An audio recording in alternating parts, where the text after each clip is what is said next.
Alright guys, what's more important, strength or cardio? This is a segment of a talk I did recently. I talked about this exact thing. Check it out.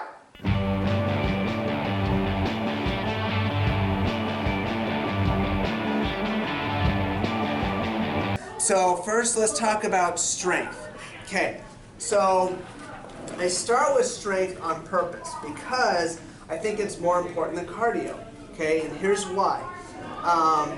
For reasons I talked about before, we talked about aging and longevity and health.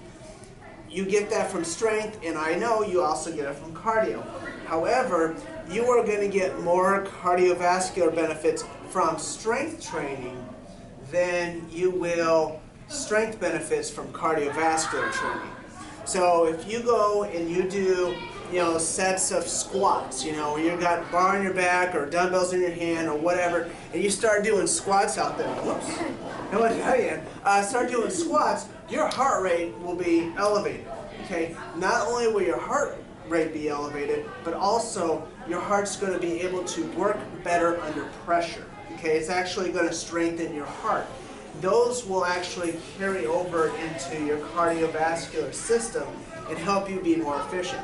I've seen anecdotal evidence of my clients who have done lifting and done sprints, but recently there was an endurance race, Dan to Des Moines is what it's called now, and they actually did better than they did before, even though they ran less.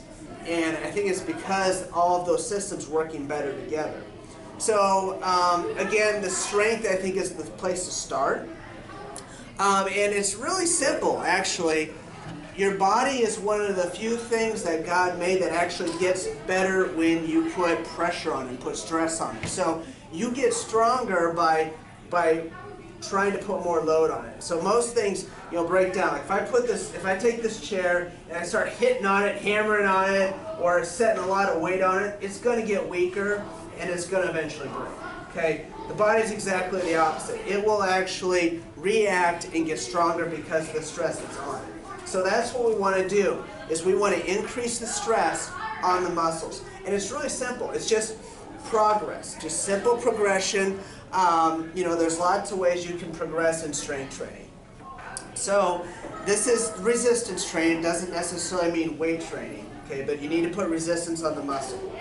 So what you can do is you can do more repetitions, okay? Just for easy conversation, let's say I'm doing rows with 50 pounds, okay, 50-pound rows, and 1 week I can do eight repetitions, okay. So to get stronger, the next week I just want to do 9 or maybe 10 reps. So getting more repetitions is a way to get stronger. Another way is, like I said, I was doing 50-pound rows. Now I'm going to do 60-pound rows next week. So I'm going to do the same number of reps, so I'm going to do more weight. I'm going to get stronger. I'm going to make progress that way. Okay? The other option is volume. Okay? So let's say I do 2 sets of rows with the same weight, the same reps. Well, next week I'm going to do 3 sets instead of just 2 sets. I'm still doing the same amount of reps. I'm doing the same amount of weight, but I'm going to get stronger because I'm doing more volume. Okay, so those are the 3 components of how you get stronger. Obviously, you can do all 3. I can add more weight, I can do more reps, I can do more sets, and I feel like a superhero. Remember what I started before though? Start where you're at, and it's gradual progression.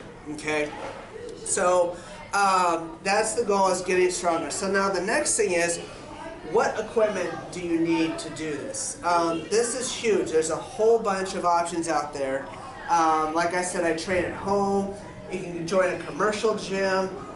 You could, do all kinds of options. But I've seen you can start very basic. Like if you want to start at home, I can make a complete workout program with a stability ball and a set of dumbbells. I mean, really, it's very basic. If you want to add to that, you can put some resistance bands on there. If you get like a bench, you can add that on there. But you can do a ton of things on there. Throw a barbell on there. I mean, if you invest in a stability ball, adjustable dumbbells, a barbell, bands, you can probably get all that for less than $200 at most. And I mean, you can do everything you need to do. Now, some people say, you know what, I'd rather go to a commercial gym. And I get that. There's lots of options there, and it's great. I mean, Commercial gym benefits, you've got a lot of toys. A lot of toys, a lot of options. You've got a lot of people. For some people, that's a good thing. You know, they like the energy, the camaraderie, the instruction. Some people, they don't like that. They'd rather just, you know, do it by themselves. They like the quietness, you know, they like to train in their pajamas, you know, whatever. So to each their own, you know, there's pros and cons of each, you know. I mean, some people want to just, you know, make an investment in their equipment, own it. Some people say, you know what, I'd rather just pay a monthly fee. So a lot of options, but the key there is to find what works best for you, okay? What works best for your budget and your schedule and just your personality. So, and then the last thing I'm going to talk about with regards to strength is total body, okay?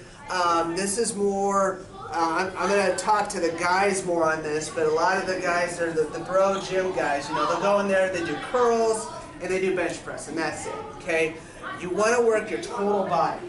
That includes your legs, your back, or what I call your posterior, your back, your hamstrings, your glutes. You want to work shoulders. Don't neglect anything, okay? Now, there's things that each of us like to do more. Okay, for me, I like to train back. I like to train triceps.